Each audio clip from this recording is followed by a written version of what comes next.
Aristotle నిర్వచించిన ప్రకారం గణితం అంటే పరిమాణ శాస్త్రం. ఎలిమెంట్స్ గ్రంథంలో ఎన్ని భాగాలు ఉన్నాయంటే 13 భాగాలు.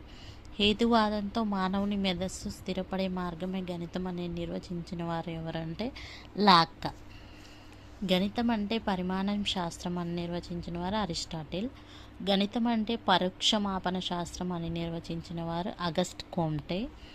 సంఖ్య రాశులు మాపనాల విజ్ఞానమే గణితం అని నిర్వచించిన వారు బెల్.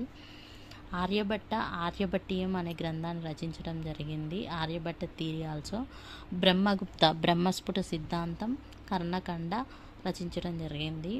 భాస్కరాచార్య సిద్ధాంత శిరోమణి అండ్ కరుణ కుతూహలం అనే థియరీస్ని రచించడం జరిగింది. యూక్లిడ్ ద ఎలిమెంట్స్ అనే గ్రంథాన్ని డేటాని. ఫెర్మా పైథాగరస్ త్రికూటం. వాలిస్ బఫెరా మ్యాథమెటిక్ అనే గ్రంథాన్ని రచించారు.